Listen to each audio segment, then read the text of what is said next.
Bismillahirrahmanirrahim.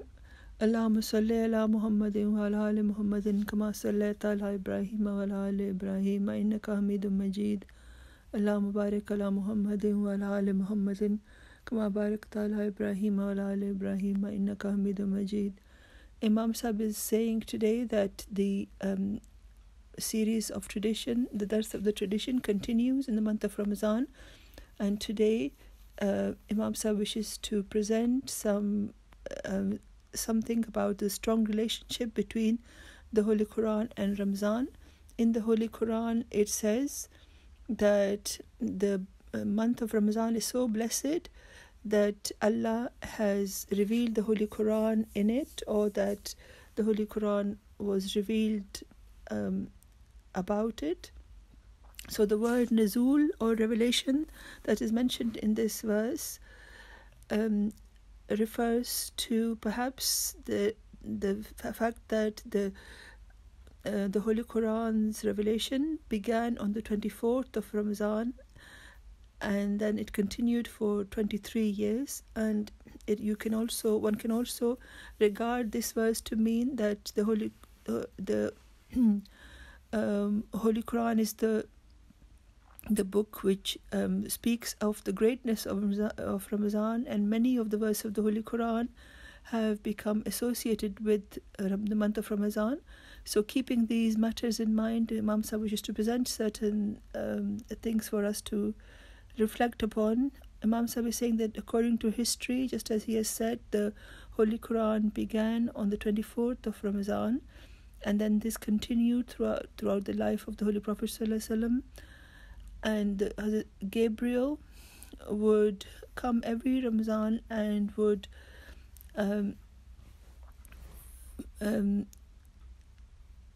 normally he would bring a revelation of the Holy Quran to the Holy Prophet ﷺ, and he would be informed that these were to be the words of the Holy Quran, and then this was completed in 24 years. Some people ask as to why the Holy Quran was not revealed in the form of a full and complete book.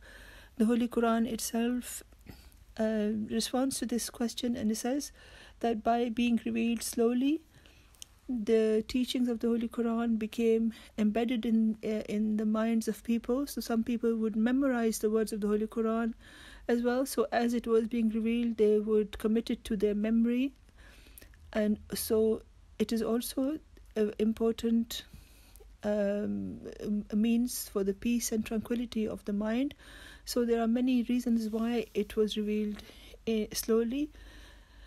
So also the relationship between Ramazan and the Quran are further going to be mentioned now. In the month of Ramadan, we particularly read our tahajjud prayers, and in that we read the parts of the Holy Quran. And then when we perform the Fajr prayers, again we recite verses of the Holy Quran. And then it says in the Holy Quran that the recitation of the Holy Quran at Fajr time is extremely blessed, and this has many countless blessings.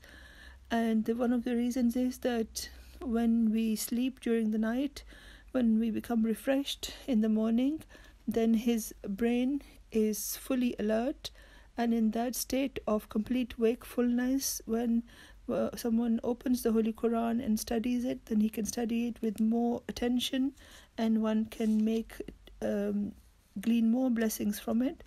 And also it should be remembered that reciting the Holy Quran has no restriction of time. It doesn't mean that we should only study or read the Holy Quran or recite the Holy Quran after Fajr, and that although that is something that should become a habit, but the Holy Quran can be recited at any time, and it should be recited at different times of the day. Imam Sahib is saying that Salat, for example, is not permitted at certain times. For example, when the sun is rising or setting, or when it is directly overhead. But with the recitation of the Holy Quran, there is no such restriction. It can be done at any time and we should do this as much as Allah enables us to do so. But with respect to recitation, one should remember that recitation doesn't mean just reading the Arabic. What it actually means is that one should study it and read it in a way that the meaning of the Holy Quran should become embedded in the heart and become a part of one's mind. So we should read it, recite the Holy Quran in such a way that the injunctions contained in it becomes a part of one's life, and we act upon its advice. So this is the true meaning of the word tilawat or recitation. And in this regard, we should read the Holy Quran with love, and we should reflect upon its teachings and read the commentaries that people have made on the Holy Quran. All of these things are included in the word tilawat or recitation of the Holy Quran. And recitation is something which we are granted more chance to do so than normal days. And by the grace of God, on MTA we can hear dars of the Holy Quran daily, and this continues throughout the whole of Ramadan, and it has countless blessings. And in other places as well, at other times we also recite it, and we try to understand its meaning. And then when we have the dars of the traditions of the Holy Prophet ﷺ in the morning, it is actually is also connected to the Holy Quran, because the Holy Prophet ﷺ was merely explaining the Holy Quran's injunctions in his blessed words that are contained in the Hadith. So once again, we learn about the Holy Quran during the dars, the Hadith dars.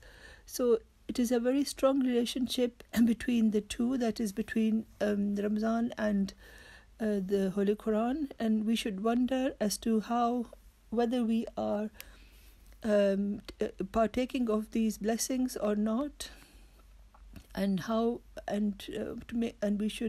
we must make sure that we make use of all these chances, and we should not be kept devoid of the blessings of the Holy Quran. The Prophet ﷺ has said, as been mentioned before, that all good is in the Holy Quran. And then in another place, the Prophet ﷺ says that Quran is like a sack full of gems, of precious gems, but people are unaware of it. The Prophet ﷺ's these amazing words should enable us, inculcate in us the desire to try to learn the Holy Quran as much as possible, and put much more time than normal towards the study of the Holy Quran in the blessed month of Ramadan. Jazakallah. Assalamu alaikum.